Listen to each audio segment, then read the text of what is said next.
Hi, everyone. Welcome to Jasmine's First Impression Sports Talk. Let's get started. Welcome to Jasmine Pollock's First Impression Sports Talk, the fastest growing sports talk show in the country. And now, here's your host, Jasmine Pollock. Hi, everyone. Welcome back to Jasmine's First Impression Sports Talk. And tonight we have an amazing show and an amazing guest in store for you. Welcome, Jacques, to Jasmine's First Impression Sports Talk. How are you doing? Doing fantastic. Appreciate you having me tonight. Glad to be with you. Thank you. Thank you for joining me. So just to get started, I did some research on you, and I just wanted to know what was your experience like playing college football and playing in the NFL? Because I saw that you were a former offensive lineman. What was that experience for you?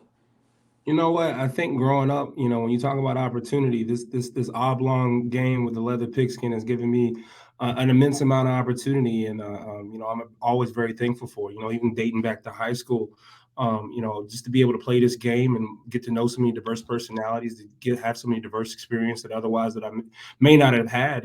Being able to get the free education and be able to come to the NFL and being able to make it to that plateau and being able to, obviously delve right into my career after that. But you know what? It was fun, right? I think at the end of the day, when you talk about that college experience, it's that the most transformative years of your life, right? Like you're going from high school to college, and you truly have an opportunity to start to figure out what you like, what you don't like, and that level of being out on your own and learning who you are as a man or woman. So it was a super transformative time in my life. Had some unbelievable influences, whether it be my head coach Philip Fulmer, some of the best friends and the people that were some of the best men in my wedding as well, right? So college was awesome. Got to represent my home state, and especially East Tennessee, where I'm from, and I'm very thankful for that.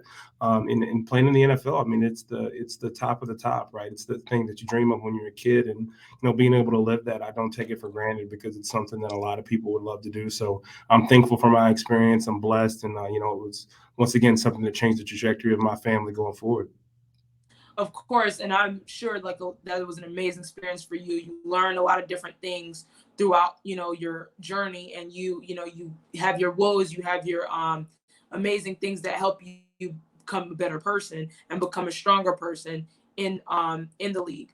Also, I recently saw that you are part of the Knights Commission. Why is that so important to you? Being that you're a former athlete, what inspired you to be a part of this organization? You know what? I think that, if we as a society would just look at things and say that we want to leave it better than we left it, Right. we'd be able to move forward and do a lot better things. So when I look at my college experience and what could have been better, I think that I always want to make sure that somebody had a better opportunity than I have. And as long as we keep moving that needle forward, one day when my children are in college, they'll have a better educational experience and, more equity of that process than I would. And I think student athletes are unbelievable ambassadors for their community, for their organizations and their colleges. And they need to make sure that, there's equity in that process. So, it's a very much a great opportunity to serve on the, on the Knight Commission for Intercollegiate Athletics and be with such amazing human beings who are looking to make sure that, the student athlete experience is, held accountable. And I think that it's a beautiful thing, especially when you've lived it, to be able to see that one day that, there's continue to be change and being able to interject and still have some influence over what happens at that level is phenomenal. But just for me, the passion is that, those were some transformative years of my life. And I want to make sure it's able to transform some more women and men to be strong people in our society and in our country to be able to move the needle forward. So truly and thankful for the opportunity to serve on the Knight Commission. That's really good, and I'm glad you're someone who has played in these and played in the league, and you're somebody that has the experience. And to have someone like you to speak to the youth and speak to the young athletes that are coming up is amazing. But we're gonna go back to a quick break. We'll come right back to have another great conversation. Water. It's everywhere. We drink it, we bathe with it, we cook with it. Coffee's made with water. Toilets won't flush without it. It's used for washing clothes, dishes, utensils, pots, pans, floors, and our teeth. Plants and crops need water, animals drink it, and fish need it too. And don't forget, we can have a lot of fun in the water. Water. What will we do without it?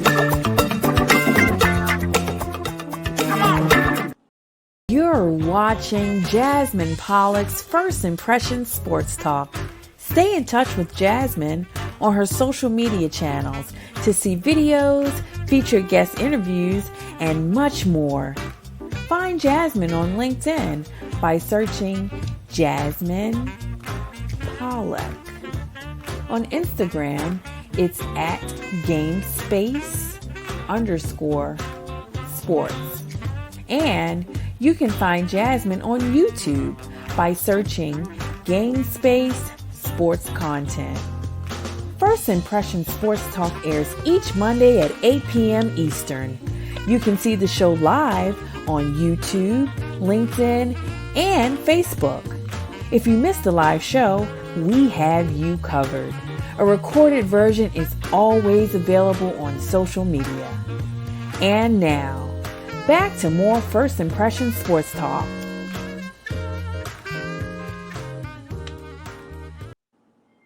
All right, welcome back, everyone, to Jasmine's First Impression Sports Talk. I'm here with my guest, Jacques McClendon.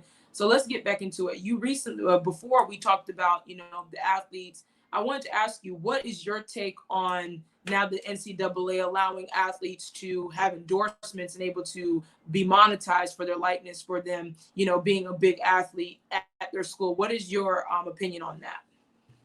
You know what? I think it's every American's right to be able to use their name, image, and likeness from a constitutional aspect to be able to make gain off that if somebody else can. So I think it's a beautiful thing.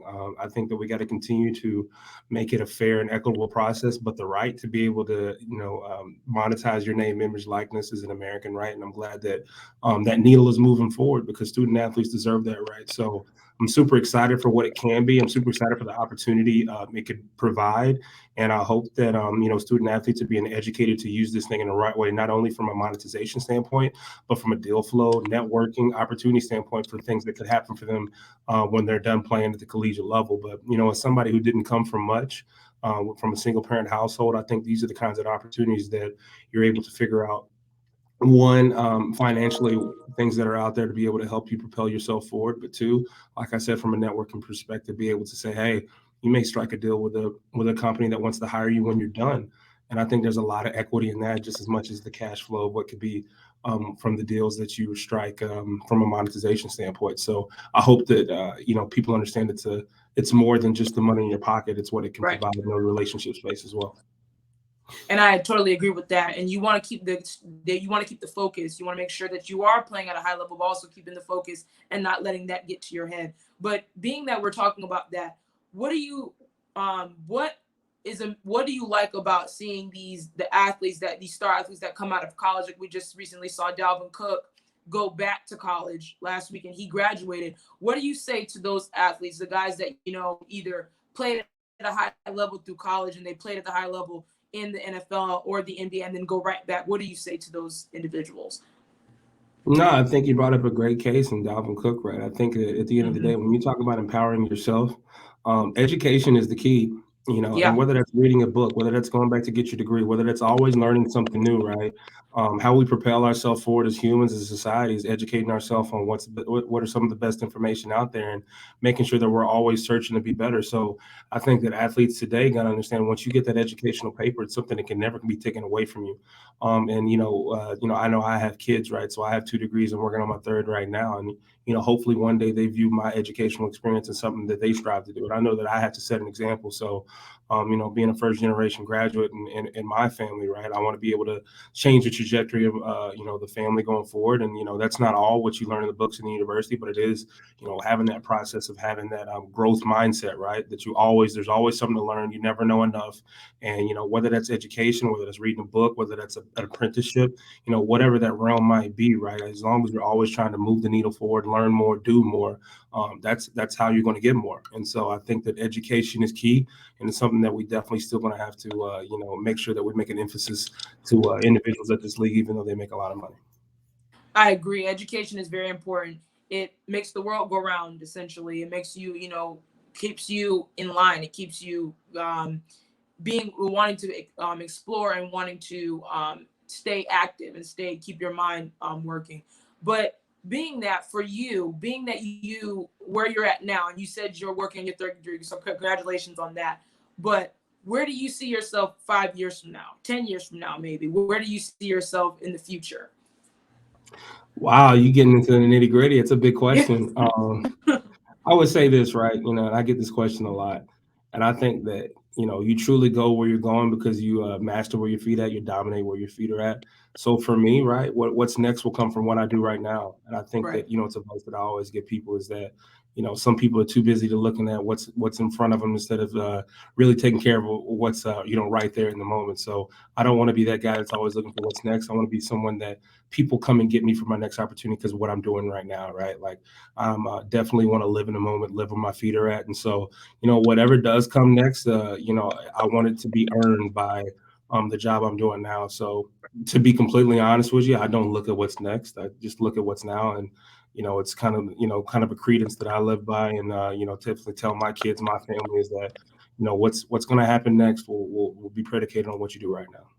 The final question of the night, Jacques, is what is training camp like right now? How is training camp going? And I know you've been very busy with it lately. What is that experience like to be around these amazing athletes, and how are you guys progressing heading into this new season? You know what? It's the best time of the year, right? Everybody's undefeated. Everybody's 0-0. So everybody's in championship contention. Mm-hmm. So it's always all positive because, there's no wins and losses yet. But, training Right. camp is an amazing experience, and it's all about process, right? I think when you talk about how long an NFL season is, the bonds that you have to build, the procedures and, offensive playbooks and defensive playbooks, special teams playbooks you have to install. It's the beauty of the madness, right? Like it's the start of an incredible journey, and every year is different. So when you talk about training camp, man, it just really is the genesis of the year to come. Coming out of camp, you know what kind of team you have, you know how they gel, what they do Right. best, and coaches are able to make those adjustments according to what we need. And I think that it's just a beautiful time of year, one, because you get to see the young guys who get to have the opportunity to really show who they are, and then you get to see the forming of a team from from start to finish. And I think that it's a very hectic time. It's long days, and they're tiring. But at the end of the day, man, it's the beautiful thing about working in sports is that every year is a new year, and this really starts what that new year looks like. So it's amazing, it's fun, and we're just getting started. We got our first preseason game this weekend against the Chargers. Next week versus the Raiders. So we're really starting to get into the nitty gritty and getting ready for the season to ramp up. But it's a very exciting time because it really is that time when things come together and you're able to assess what you got and what everybody can do. So it's really a fun time of the year. Yeah, and as a huge NFL fan, I'm really excited to just get football back, because we've been watching basketball and I've been stressed about basketball this whole summer. So I'm really excited to see. I want to see all the fans come back, barring, I want everyone to stay healthy, whether you're not my team or you're on my team.